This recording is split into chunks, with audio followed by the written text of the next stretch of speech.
He's the general overseer of the Charismatic Evangelistic Ministry and the chairman of the CEM Ability Village. Reverend, welcome. Thank you, thank you. How are you doing? You're looking good today. Thank you very I much. actually thought that you look very tired, but look, looks like you're in very good health. We bless God. We bless thank God. God, I've thank been home God. the whole of this morning till now. Oh, that's I only good. came out just to come and be with you. Oh, I'm excited about that. Congratulations as well on the successful groundbreaking ceremony that happened. I saw the videos and pictures as well. I'm sure you were really fulfilled that it did come off, right? I really was fulfilled. Wow. It was a long dream come true on Saturday. And you know, when I heard on TV3 that there will be about 96 or 97% chances of rain, I'm like, oh God, not today. Not today. It not shouldn't today. be tomorrow. No, Yeah. we prayed the whole night. I was awake. Wow. And thanks be to God, there was no storm, no rain, no strong winds, and the whole program was successful. We thank God. But I mean, before we get into the details of it, I mean, share with us really what the CEM Ability Village is about. Well, like I've said in most of my interviews, you know that if you are familiar with CEM, you know we do a lot of rural evangelism, and then we add a lot of things to the work: free food, free grains, mattresses, and things. And we see a lot of disabled people coming through our food aid program and medical assistance. Lots of them when you travel to the rural areas, and their disability conditions are very, very terrible and very. It's something you can't imagine. I have footages that you wouldn't like even to look at them. And I remember that there was a time when we followed one lady who was crawling on her hands and knees with her children, and they couldn't carry the items we gave them. So we followed them. In fact, I was really holding some of the items with some of my team members, and we walked with her almost like half a mile or something. Wow. Through the forest and things, and then we went to where she was staying. And my brother, if you look at where she was staying, even if you put a dog there, the dog will not sleep there. Wow. So I came back and told my team that, look, we've been doing a piecemeal approach, giving them food items, but I think we have to go beyond that. Yeah. And so after we started a day of help, just for them alone. That's where it was, just for them alone, a day of help for only persons with disability. We started it at the Independence Square. Thousands came, almost like 10 or 15,000. Then we carried to the regions, to Kumasi, Tamale, Boga, and other places. And then at a point I said, no, we have to now make it more like institutionalize it, make it more viable.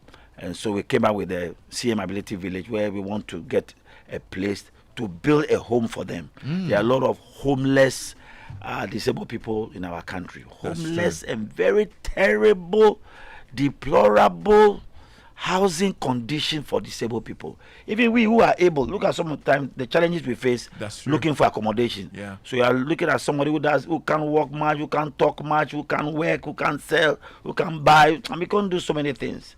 So we came up with the village, and we started looking for a land. We needed a flat land, a land that had no hills and things, and we have to go all the way to Agotokope, and that is why we saw large spaces of several thousands of acres of land. We went to the chiefs and we told them our vision, our dream, what we want to do. They gave us the place and gave us the price for the whole place. Very, it's very expensive. So I can imagine. Yeah, very expensive. I can imagine. Yeah, we started paying bit by bit. At a point, they were telling me that, Reverend, do you have money for this thing? I said, I have money, I have money. One lady pushed us, and then we went and paid that money, and then we were given the space. Okay. So I'm building it in tranches. First 500 acres, second 500, and then another, and then until we get 2,000. You're looking at building 9,000 homes. Yes, 9,000 homes to host about 69,000 families. And a specialized hospital, schools, vocational centers, technology hub, and especially specialized hospitals, 3-level hospitals for children, women and children, and then orthopedic hospital. so that, you know, sometimes, let's say, Bill, you will see people with a big hole in the eye, and the person is wearing shades and things. It will be a thing of the past. We can fix now prosthetic eye, prosthetic limbs. You can now work. Wow. You can now be part of the society. And then we are creating jobs. We are going to have a serious industrial hub where we are now going to sew school uniforms, school shoes, bags. We are creating light industries for people to be able to work and earn some money and then live there like a normal human being. You know, it's a very audacious project, very huge project. Yes. And I can imagine the amount of capital that we need for this. I mean, I'm adding myself to it because this is something I want to be part of as well. Wow. Where are we going to get the money from? The funding, how are we going to fund this? Yeah, that is why I want to thank God for His Excellency, the Vice President, when he came. We've already initiated the 10 for ability. We're looking for 1 million Ghanaians or more to give 10 of any currency. $10, 10 yen, 10 pounds, 10 euros, 10 cedis, 10 CFA, anything. That is 10. Okay. Into a short code, which I'm sure the producers are giving to you to display. And then we have a number that you can reach us.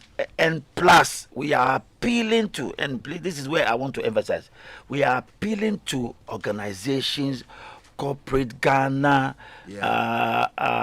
talk about Jata Cement, Dangote Cement.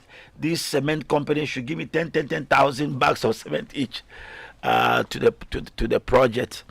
And then embassies in our countries.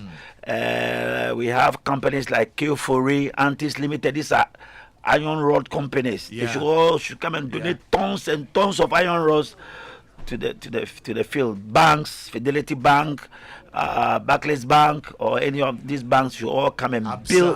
Absa, yes, should all come and build some of the houses. They shouldn't give us the money. They should come and build it. And we'll label it and name it after them. Wow. So we are calling on civil society organizations, Melcom, Palace, all these malls. They are all making lots of money in our country. Toyota Ghana, Mitsubishi, Hyundai. We are calling on all of them to come to the village and build something for these vulnerable people. No, this is a laudable cause, and if you're listening to us this afternoon, you might want to please be a partner. Come and let's do this together. You know, 10 doesn't mean just 10. Yes. It could be 10,000. Yes. 10 million. That's 10 it. something. Do it for God. Yeah. Yes. Hashtag 10 for ability. The short code, if you're listening to us right now, dial *800 *404 hash. Okay? That's *800 *404 hash. On all networks, you'll be able to donate. You can also send a mobile money to 0597 433 938. Yeah? Or just log on to cemabilityvillage.org/donate and donate so that we make this a reality. It will make our country better. It will help our friends and family who are disabled. It will create jobs. It will give people a better living condition, you know? So please join in this campaign. I'm saying this on behalf of the CEM family, and you listening to us need to be a part of it. I'm really excited about this project, and I can't wait to drive through the Ability Village one day when it's all done and set. Beautiful. And say, oh, we spoke about it on Joy FM, and here God has made it possible. Amen. God bless you, Rev. Thank Any you. final words before we wrap up? Well, the final words are the same things that you just said. We are calling on, unfortunately in this country, we don't really support things much. When somebody is asking for help, just a few people will just give a thing or two, and then that is. By this time, we are calling upon the millions of Ghanaians, especially those who are outside, those who are in the UK, US, in diaspora. They should all hear me out, because your station goes everywhere in the world. Absolutely. Anytime I travel outside, I log on, I listen to news. I'm like as if I'm in Ghana. Yes. So I'm calling all of them to look at these people who are vulnerable. There are 7 million disabled people in our country. Wow. Yes, and some of them can't walk, can't talk, can't see, can't do anything. There's a space in the hospital where those who are totally disabled and can't do anything, I'm going to keep them there, look after them medically, physically, look after them until they pass on, because they can't do anything. They are just lying in homes, and they are lying in their own pool. They are just there, very, very helpless. So I'm gathering all those people. I'm believing God that a time is coming, and it will not be far, where there will be no homeless disabled person in our country. All those who are lying around gutters, they are homeless, they don't have anywhere to go. We will pick them all up, send them to the village, and then give them a very decent life, so that they can also contribute to society, God, and country. Our God is able. Amen. And he will make it happen. Amen. The Ability Village. Reverend Nyamisha. Thank Reverend Dr. Steve Mensah is a general overseer of the Charismatic Evangelistic Ministry and is the chairman of the CEM Ability Village. You know how to donate now. Please log on to the CEMAbilityVillage.org so you can be part of this one. Thank you.